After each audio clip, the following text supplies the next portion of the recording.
नमस्कार दोस्तों, मैं हूं रंजीत। तो आपके लिए फिर एक फैमिली वीडियो लेकर आया हूं। जरा ध्यान से सुनिएगा इसे।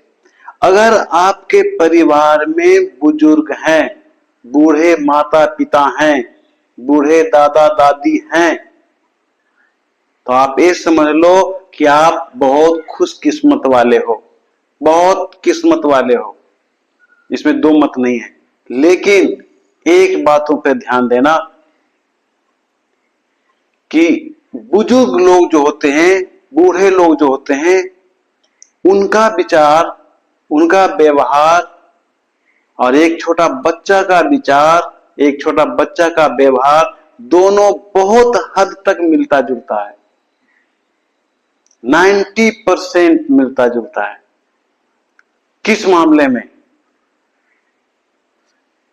घूमने फिरने में, पहनने में, खाने में, ये सब चीजों में। तब मैं आपसे जब पूछता हूं कि मान लीजिए एक आपके या हमारे किन्हीं का बुजुर्ग माता पिता जिनका उम्र 70 साल, 80 साल, 90 साल, 100 साल हो गया, और वो कभी बोले कि बेटा मुझे गोलगप्पा खाने का मन कर रहा है, तो शायद आपको अटपटा लगेगा। आप बोलो या ना बोलो, मन में लगेगा कि क्या हो गया, पापा को इतना एज हो गया, बोलते हैं गोलगप्पा खाएंगे, बच्चा वाला काम कर रहे हैं। नहीं, इसीलिए इसी पर तो मैं वीडियो लेकर आया हूं। अगर आपके घर में बुजुर्ग हैं तो प्लीज कृपया करके मैं आपसे निवेदन करता हूं, कृपया करके कम से कम 500 रुपीज महीना उन्हें दे दिया करो। बहुत पुण्य मिलेगा, बहुत पुण्य मिलेगा। जब उनकी आत्मा को सुकून मिलेगा, मन में शांति मिलेगी। क्योंकि एक बूढ़ा माँ बाप की भी इच्छा होती है कि बाजार में गोलगप्पा बिक रहा है तो उसे खाएं, मिक्सचर खाएं, चॉकलेट खाएं, झाल मुढ़ी खाएं, जलेबी खाएं, उन्हें भी होती है इच्छा। लेकिन एज होने के कारण, अपने बच्चों के गुलाम होने के कारण कुछ बोल नहीं पाते हैं। खास करके वैसे माता पिता जो पेंशन रहित हैं। अगर कोई सरकारी नौकरी में थे और रिटायर कर गए तो उनको तो पेंशन मिलता है, तो बाहर जाकर चुपके से खा लेते हैं। मैंने देखा मार्केट में, ये मेरा अनुभव है, इसलिए मैं आपको बता रहा हूं।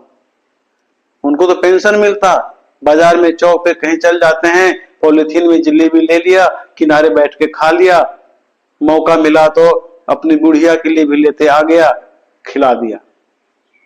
लेकिन वो कह कैसे सकते हैं कि बेटा लेते आना, जलेबी खाने का मन कर रहा है, बेटा लेते आना, पकौड़ी खाने का मन कर रहा है, बेटा लेते आना, गोलगप्पा खाने का मन कर रहा है। एक शर्म सा लगता है एज के वजह से। लेकिन इच्छा तो नहीं गई ना, एज हो गया, इच्छा नहीं गई है। इसलिए आपसे मेरा निवेदन है कि आप कम से कम अपने माता पिता को, अगर उनको पेंशन नहीं मिल रहा है तो और विशेष ध्यान देना है कि 500 रुपया महीना कम से कम जरूर उनको पॉकेट खर्च के रूप में दे दिया करें, जिससे कि उनकी जो इच्छा हो लेके खा सकते हैं। मान लीजिए कि आप मेला गए हैं, बच्चे झूला झूल रहे हैं, क्या उनकी इच्छा नहीं होती होगी झूला बैठने का? होता है, वो शर्म से बोलते नहीं है। मैंने देखा, ये मेरा अनुभव है, लेकिन शर्म से बोलते नहीं है। आपको आजमाना है तो कभी आजमा लेना। आप केवल आप अकेले मम्मी पापा को लेके जाओ, अपने माता पिता को अकेले लेके जाओ, साथ में पत्नी को मत लेके जाना, बच्चों को मत लेके जाना, भाई बहन को मत लेके जाना। केवल मम्मी पापा, माता पिता और आप। अब बोलो पापा चलो आज हमें झूला झूलने का बहुत शौक, बहुत दिन से कर रहा था, उन लोगों को बाद में झूला देंगे, चलिए बैठते हैं। मेरा चैलेंज है कि कभी वो ना नहीं कहेंगे। तो किसी माता पिता के इच्छा को मारना महापाप है, उनकी इच्छा को पूरा करना महापुण्य है। इसलिए अगर आपके पिता रिटायर्ड पर्सन नहीं है तो उन पर और ध्यान देना होगा, क्योंकि उनके पास अर्निंग का कोई साधन है नहीं।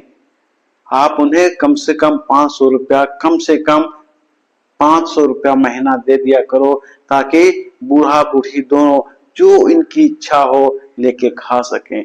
दूसरी बातें, अगर पॉसिबल है तो, संभव है तो, क्योंकि आज का जीवन तो सबके लिए बिजी लाइफ हो गया है, किसी के पास एक दूसरे को टाइम देने का है ही नहीं। यहां तक कि लोग, मैं जो देख रहा हूं समाज में, लोग पत्नी को टाइम नहीं दे पाते, माता पिता को क्या देंगे, खा। अगर संभव है तो चाय के बहाने ही 10 मिनट अपने बूढ़े मम्मी पापा के साथ बैठने की कोशिश करें, यानी थोड़ा सा टाइम दें। अगर टाइम ना दे सकें तो कृपया ये मत भूलना कि महीना का 500 रुपया उन्हें दे दें। नमस्कार।